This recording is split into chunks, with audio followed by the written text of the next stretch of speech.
We've got Django, we've got my trusty Phase 2 clone trooper helmet, but there's always been a little gap in my collection and a gap in that lineage, so I've picked up this fantastic Phase 1 helmet kit and we're going to make a helmet. Let's go.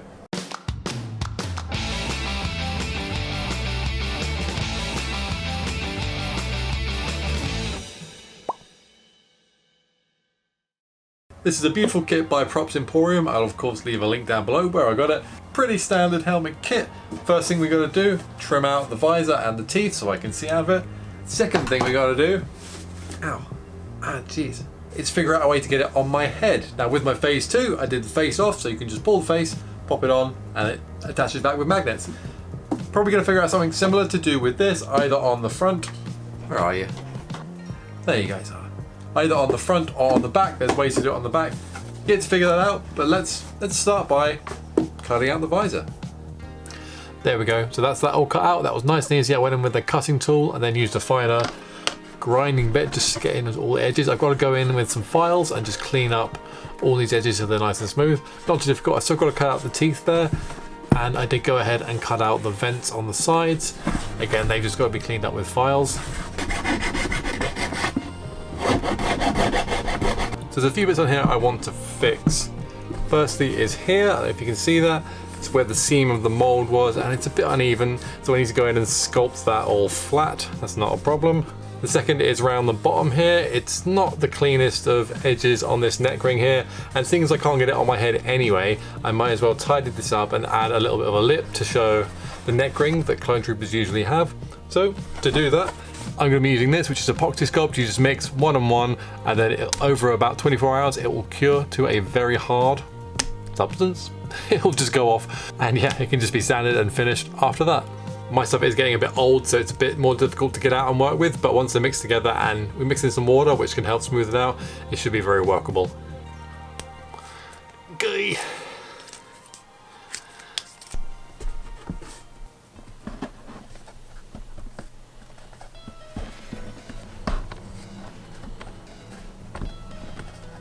So that's the lip sculpted in, you can see there.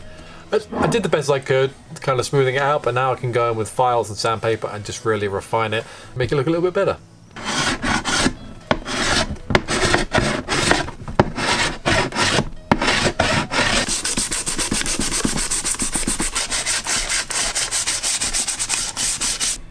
So in order to get this on my head, I've got to remove the front or the back. The back looked quite complicated, there's a lot of shapes, and I think trying to cut around some of these shapes to do that is going to be difficult, so I'm going to do a face off mod. So I've drawn in the line, and this is the line I'm going to cut, and that will allow me to actually wear this helmet. To do that, I'm just going to be using this very fine saw blade on a hobby knife handle and just taking my time, and that'll mean that we get a really nice cut with a very low kerf. The removed material will be very little, which means it will just fit back very nicely.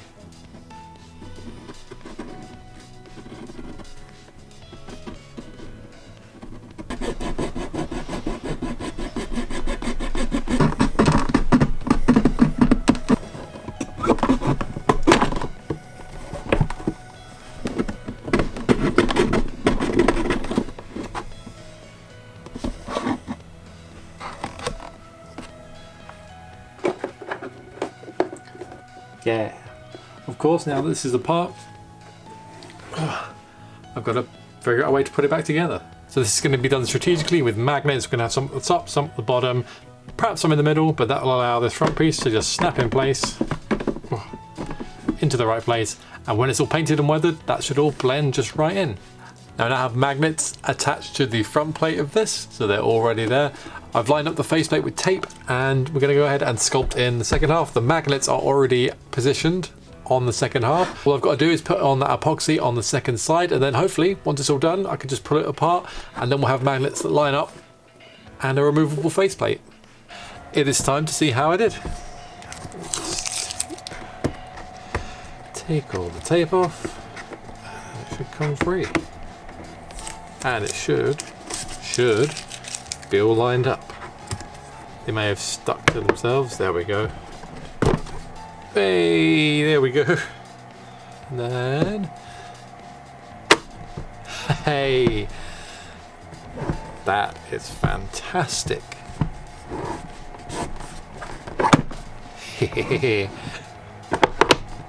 Yeah. Time for paint.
So I also masked up and did the black band too. So now I get to do the fun part and see how I did.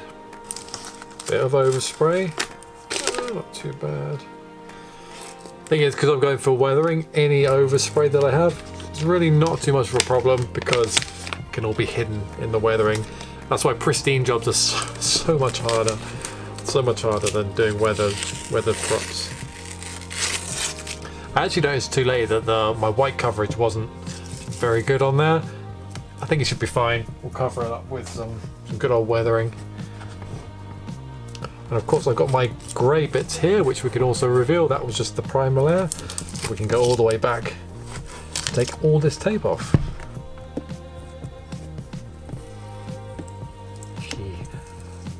I love it when it all works out. Oh, it's not too great down the bottom there. Like I said, I am not worried. It will all disappear. Oh, look at this. Oh, in one go. Yeah. Alrighty. Yeah, my lines are far from perfect and far from consistent, but you get the gist, and all these joining edges will be weathered, so really not a problem.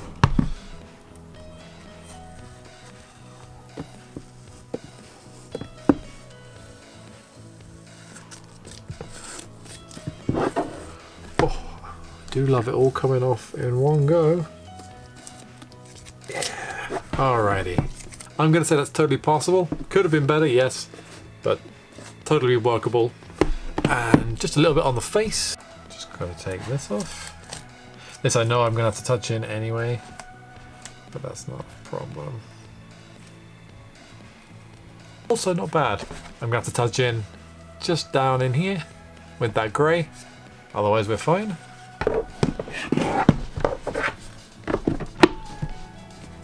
And that is totally serviceable. Time for the best part, the weathering. So obviously my main purpose with this weathering is to tie everything together. We've got to disguise our cut line here, which should disappear absolutely fine, and just tidy up all the little lines. I've got all these paint seams as well, but they should disappear. Going to be using very simple black and brown acrylic and dry brushing and washes.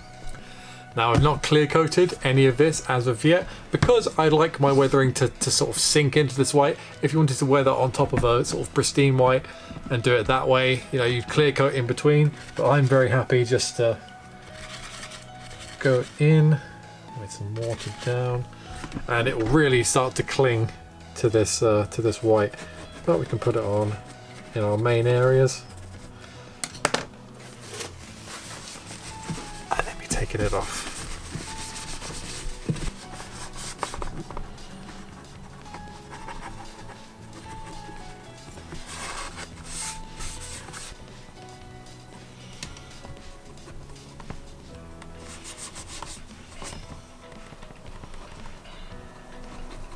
I found with this unsealed helmet, the dry brushing works a lot better to be able to control where the paint goes.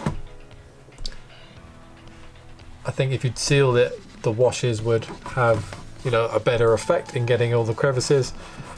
But to control with this, I'm much preferring the dry brushing. I'm really just taking my time getting everything into the crevices and making it look worn.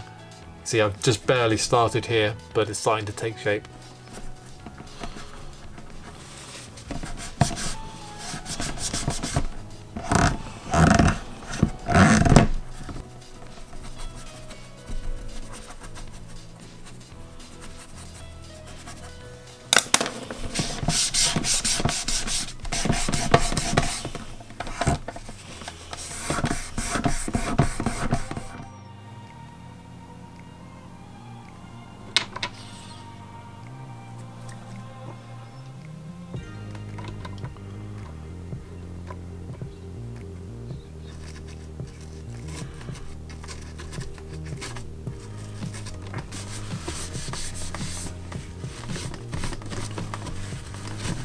So I've got the paint to a point where I'm happy. Now it's time to seal it all in.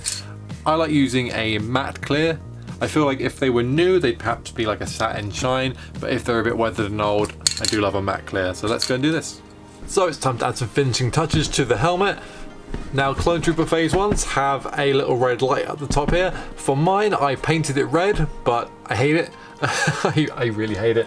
But I have some transparent red acrylic left over from my Inferno Squad build. That's what happens when you build a lot of stuff. But I was able to cut out this little guy. But I'm just gonna make a little space for him and glue him up in there, and that's gonna look a whole lot better. Got some mesh to go behind the teeth and the vents, and a lovely black tinted visor that was included with the kit. Let's get it all finished. It's definitely not pretty, but it works.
So there we go guys, that's the Phase 1 Clone Trooper helmet complete. I'm pretty happy with how it turned out. We've got the face off, which works, and snaps back in place, which is fantastic. As you can see, it blends in pretty well. It's not perfect, but the seams we have here do blend in quite well with that weathering. I'm so happy I decided to go with this little bit of acrylic instead of painting, because that really sells the top fin here. I do hope you enjoyed this video, and yeah, hopefully something like this won't seem so daunting if you want to tackle a project like this yourself.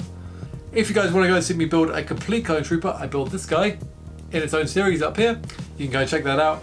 Otherwise, I will see you guys in the next video. And until then, stay safe, take care. Bye-bye.